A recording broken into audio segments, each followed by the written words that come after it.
What's good? What's good, my side? Welcome back to the channel. Match day today, Manchester United go away to Everton in their new stadium. But the title race is on and in full effect. No, it may or may not include Manchester United. Depends on how you want to look at it, right? It literally depends on how you decide to look at it, right? The title race is now 10 games left, 10 or 11 games left in the season. I'm pull up the standing quick and fast. 10 games left in the season. I recover from this. I don't know what this is. Flu, sinus, whatever. Some bad thing are going. Some bad little sniffles are going in the area, you know. So yeah. 10 games remaining for Arsenal, while 11 game remains for most of the other teams. Arsenal with a game in hand, leading the title race by 5 points. So all formalities played out. Let's say City win their game in hand. Arsenal are leading City by 2 points, with just 3 goal difference and 2 points and 3 goal difference. Meaning that when they meet again at the Etihad, the title race is in the hands of City. How did we get here? We moved from 12 points to 10 points to 7 points to 5 points, back to 7, down to 3, then to 5. Like the title race is definitely in full effect. Now make we excuse Villa, because they expect Villa to fall out. As it stands, Manchester United is on 45 points. 45 points. It's kind of impossible, one would say. No, we have a game in hand as well. So let's say we win our game in hand, we're on 48 points. That would mean we are 8 points behind Man City in second. So it kind of mathematically still possible, right? But we're not going to get carried away. The title race in real terms, in a real life, fun and joke aside, City is closing in on Arsenal rapidly. Right? Last week, Arsenal fans were in meltdown. This week, they play them extra match. Then elated again. This is the roller coaster. This is the fan base of Arsenal Football Club. Right? 1 second. I'm a screen already lighting.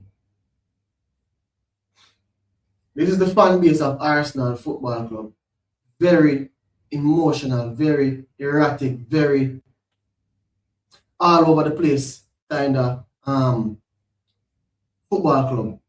They played a match yesterday. First City played, and City won their game against Newcastle. City convincingly beat Newcastle. You can call it a professional performance. I would say a professional performance.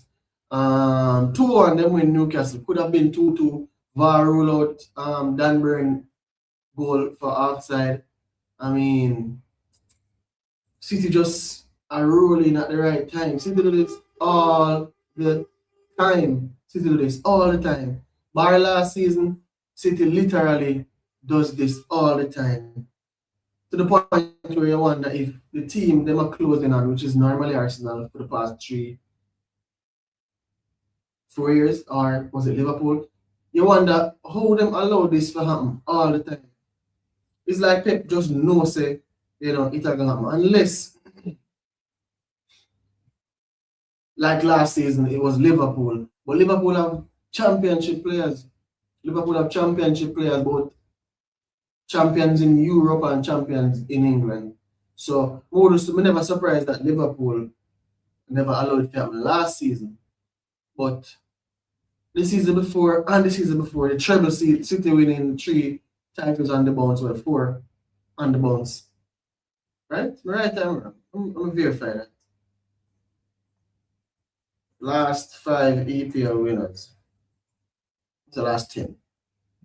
Marker. Give me some stats, Marker. Alright, City. You may accept that for free. So, okay, so 2018 City, Manchester United come run out. 2019 City, Liverpool run out. Then Liverpool win. Liverpool win in 20 as well. You see Liverpool always there or thereabout. Then you have City now. See the 4 on the bounce. They were City win. 21. Manchester United. And the only season I think. And then them win again. 22. Liverpool run out. 23 them win. Arsenal run out. 24 Arsenal run out. And the last season Liverpool win, but Arsenal is run out.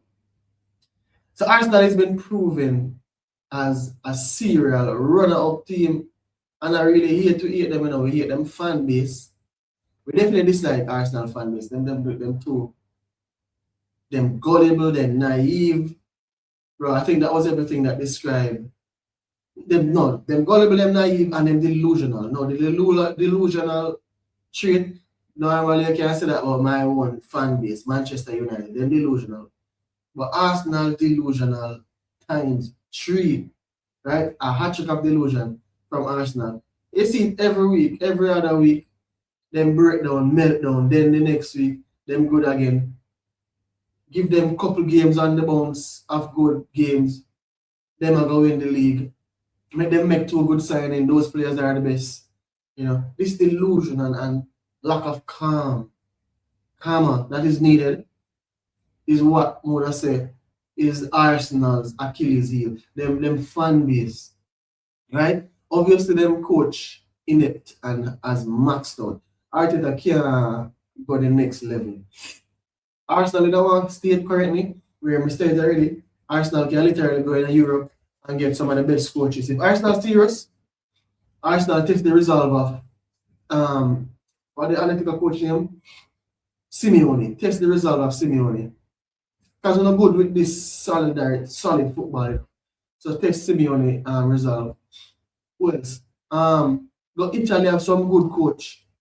Or regular Inter Milan coach go the Champions League final and quarterfinals and semi-finals over the past years. Who else there? You have only part of young coach there. You can try with. Go Spain. The point I'm trying to make is Arteta maxed out and cannot do it any further. So why would one think that this season not gonna be any different? Now, as for Pep is a serial winner. Serial at bouncing back. Serial at Pep is a serial winner. Serial at bouncing back. Pep bounce back every season. I recall Pep starting the season so bad with even players like De Bruyne and Sterling. And then when the business end of the season, Pep do what Pep need to do. The players them start react. The players them start realize. I don't remember which game it was. Probably the last game, Newcastle game. Which game City played before that? I think at the game before the Newcastle game. You could tell, most of them, you could tell, say the players them, something click. No, because that was Liverpool. The Liverpool game. Yeah, the Liverpool game. You could tell them say something click. Because Liverpool was a big obstacle, you know. And Liverpool was actually in the game for majority of the game. And at the last part of the game, they came back and actually won the game. Right, Liverpool scored first, then them score back immediately, actually, but 10 minutes later. And then Haaland scored. When the game almost done, Haaland scored. When the game almost done, so if we steal that 3 points, if we pull it away at the last end of the game, I recall the players them start believe. And then definitely last game with Newcastle, you can see. Because it was a hard fought game. You could have seen the fans them start to realize it's possible. Them can close the gap. It's in their hands. So militarily, any sensible betting man would have bet on Liverpool and Man City actually go in the extra mile and win the league. Now, as for Arsenal, I don't think they're a shit team. I don't think they have a shit coach. It's stupid and nonsensical to say them shit and them coach shit. Now, if somebody said that, obviously apply context to it. But they have been leading the league. If you put over the past 3-4 years and look based on how much days you're on top of the league, they've been leading the league for a lot more than the team would be second. There would be like a gap between first and second. I'm sure they might lead the league for more days than any other team for the past 4 years, even though City win 4 of the last 5 titles, we just see. right? So them have a good team, and then in Europe, them consistent. What them have is a formula. What kind of formula? Is not championship formula, but it's a formula to to be consistent and to be resolute in defense. Them don't really concede much goals. I think them have the best defensive record, one of the best in Europe, but the best in England in regards to goal conceded. I think them goalkeeper win the Golden Gloves the most over the past 2 seasons. Araya win it. We don't win it the last season. Did he win it the season before that? And is he in contention for it now this season? But it is it is a formula. What I say is a formula to stay, to be competitive, not to win championship. Because first of all, in order to win championship, you need some match winners. And that's where Arsenal shot for the past couple of seasons. Now, the coach do what he can do, but what he don't want to do is coach them kind of players, them match winners there. I think him don't want them kind of players unless them come through the academy and him can tell them what to do, and they don't have any, they're not opinionated, and they're not a big character or distraction to him. Him don't want them play. But you need a match winner. You definitely need match winners in your side, multiple match winners. People like, we can talk from my side, Konya, Mbemo, match winner, Sesko, match winner, Bruno, match winner, Ahmad, match winner, Casemiro, match winner.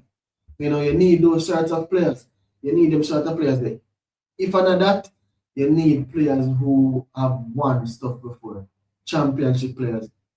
And even Declan Rice, he win one little title at West Ham. And that's why I'm talking so much. You can hear when the guy talks. He knows the Arsenal are battle as them, and he literally keep on saying it. He literally keep on talking as if he is above them, or him are the skipper. No, as the skipper, you don't need a band to wear the. You don't need a band to be called the skipper. For me, Declan Rice is the skipper for Arsenal and the future England skipper. Now that just show you what kind of side Arsenal is and what kind of side England is. But Declan Rice be your captain, and him can't be captain, but you need to surround Declan Rice with ballers. But Declan Rice be the destroyer among it. So Arsenal, Declan Rice is the man in the midfield, the man where them give the ball to. Declan Rice can't do nothing with the football. Thomas Partey was Arsenal's best defender, best midfielder in all this Arteta run. You get rid of Ozil, right? Thomas Partey was the man in regards to creation, in regards to everything, ability, way better than Zubimendi. Way better than Zubimendi. But Arsenal fans think Zubimendi is it. Bro, a guy is very, very average. He's like 27 and just got a big move to the big lights, to the mainstream at the age of 27 as a Spaniard. Right? Very average, very limited. You can say him is the volume passer in the side. But might as well you play. One of the two has to give. Right? You can't have Declan Rice, Zubimendi as your two midfielder. Like none of them know creative. Is it like Manu play Casemiro and Bruno and Menu? No, they're both creative. Them both creative. Menu have great strength. Menu have great dribbling ability. He can run past players. He have a little skill for them. He have a half turn if you attack him from behind. So him press resistant. Right? Then he have a physical. He can impose himself because he is African. Casemiro definitely creative. Can find pass through the lines, round the corner. Very creative player, Casemiro. Zubimendi is not creative. Him as Declan Rice will get on the end and score goals. Some from time to time. Declan Rice definitely have a good dead ball on him. Him have good strike, him can strike the ball well. But none of them are a world class player, none of them are a match winner. The player Arsenal have what supposed to be world class is Saka. Them star boy. Supposed to be world class. Supposed to be the man who take them to the next level. Supposed to be the man who win games for them. And Saka don't do that. Saka don't do that. Or he does it too little. Right? Saka The match winners they get stronger in the last 20 minutes of game. That's when you start seeing them players because obviously if you brand them match winners then to the end of the game, the match ends and you need to win the game, then a match winner need to step up. That's why they name match winner. Saka during that part always failed. Always failed. In addition to the fact that in very limited time game, Saka now going to take out the ball and by the scruff of the neck and just slap in the top corner or dribble past two player or not Mega Man. You don't have that Cole Palmer in him, you don't have that James Madison just because some English player's name. You don't even have that Bellingham name for just pop up in the right place at the right time. Right? You don't have that Salah in him, not English, but he is just a very good athlete. He's strong, physically strong, and have a good strike on him, but he not create on his own. He's like a striker, needs support to make something happen. You never hear Saka name a call with the most assists in the league. And Saka supposed to call with the most assists and goal scoring in the league.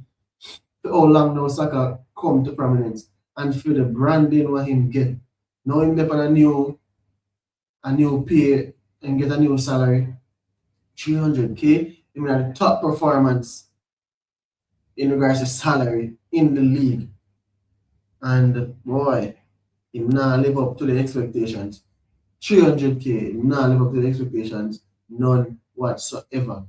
Now, as for who else they're supposed to support Saka for win this title, you have Gyökeres, this big money signing, but nobody now beat Gyökeres bad. Apart from Arsenal fans, Gyökeres is literally very limited. No, Devil's Advocate, Sesko not much better. I mean, I think Sesko is better in every element of his game. I think Gyökeres is stronger. Stronger can hold off a man more. Right? On the run.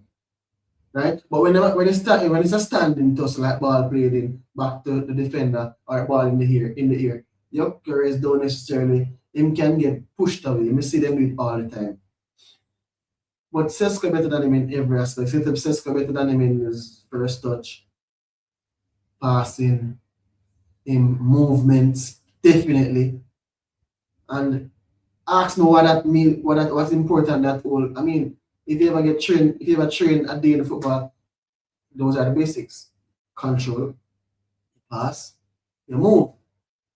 Then the next thing is you shoot. Right? I think Sesko has a better shot than Gyökeres. But control, passing, and movement, we should do 90% of the time before you even shoot. Sesko way better. So for throughout the game, he might go involve himself a lot more than Gyökeres. He might go play a lot more passes, he might go play a lot more, he might go dribble a lot more, he might go create more, basically. He might go play him teammate, he might go use him a lot more than Gyökeres because Gyökeres is like a final action player. Final action player. So basically Arsenal play with 10 man for the majority of the game until the ball falls to Gyökeres, then he might score or should score. So Gyökeres is the next player of your Saka, and he scored 2 against Spurs yesterday. Now kudos to Gyökeres.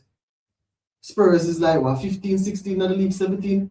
After relegation, they are so bad. And then when Noah Thomas Frank would have made them play a better game, they probably would have still lose. But yesterday them set up so bad. It's like them never have no intention to win.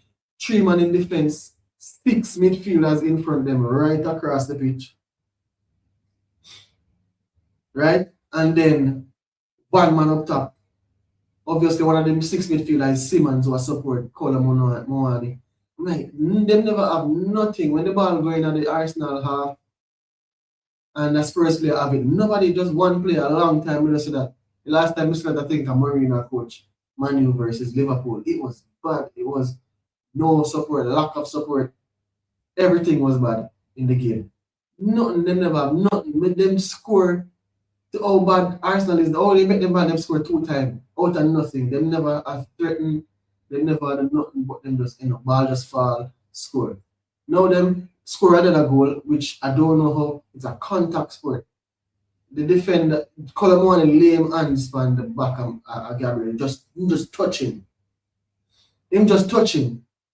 Gabriel flick over, front to it, and the goal got disallowed. I think that was a goal. That was not a foul, but I guess whatever. They never deserve to win. They never deserve the point. They were bad. Spurs were bad.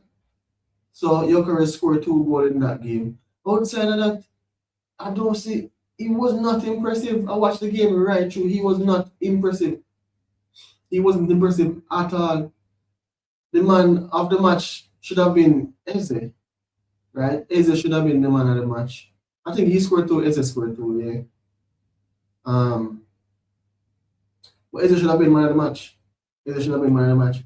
And then the other side quests: Trossard, Martinelli, Gabriel Jesus, they all are just average and mid. They're mid players. Like, these are some of Arsenal's best players. Like, they don't have no better than them players. They're mid. Right? The best thing that them Arsenal have at the defense. And is it that good, or them just set up very defensively? Because I don't like them to defend one-on-one and have to show them are good defenders. Because every time we see that Messi, Saliba especially, on him back, he almost have a fumble foot when he have to defend. Like, 2 left foot. On the ball, him smooth and calm. But when he have to defend one-on-one, him just stumbling. Always falling over. So, that is why I find the title is inevitable. No, them have to prove me wrong. Is right? Them guilty until proven innocent. They have to prove it otherwise. Or other from that, it's inevitable. Roger back in a City team now, fully fit. Well, I don't know if he's fully fit, but he might play a lot better. He still not look as quick as the original Rodri. He still even look a bit more. He look a bit more bulky. Maybe even in gym, I don't know. Playing well. You have wildcard, Cherki and Foden, why not even play? I come off of the bench. Then you have this new signing Semenyo who play well. Everything I go for City. Alan playing well. Marmoush coming to in game. Alan back on the scoring sheet, scoring as usual. Them have a little problem at the back line, but then by Gehi solved. No, a different argument is City get to throw money upon all them problems. That's a good argument. But we can't pick and choose. Point is, it's allowed up until now, until them get charged, innocent until proven guilty. Everybody know they're not innocent. Because Mrs. players get, Mrs. Sanction get, Mr. Leicester get sanctioned for something like that. And I'm like, Leicester and other teams get sanctioned while City have 115 charges and no sanction at this point. But it is what it is. Let me know who you think. Please smash that like button, hit the notification bell. Why you feel Arsenal have stand a chance? City win the match and close the 5-point gap to 2. You know Arsenal need the pressure already, and you know what City tend to do at the business end of the season.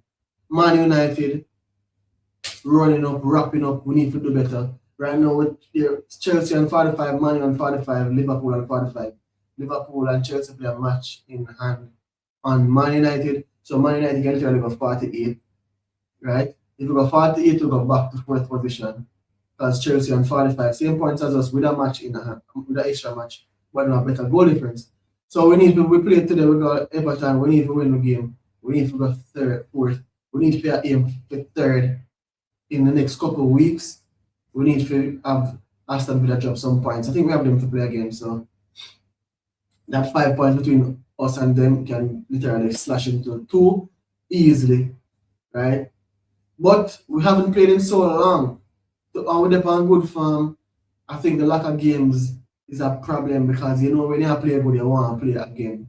You want to play again next game. But like we still have one. Today we play Everton, 3 o'clock in the evening. So that is in how much hour time? Was it 2 hour time practically? Tune in because we're going to do a live match reaction. We're not going to go live, we're going to do a live match reaction. So you're going to see our live reaction during the game. Then after the game now, post the compilation. So smash that like, hit the notification bell, follow my social, follow my TikTok. Right? It's linked in the on my YouTube channel as well. Follow my TikTok. Comment in the comment section. You know the code. See you in the next video. We're out.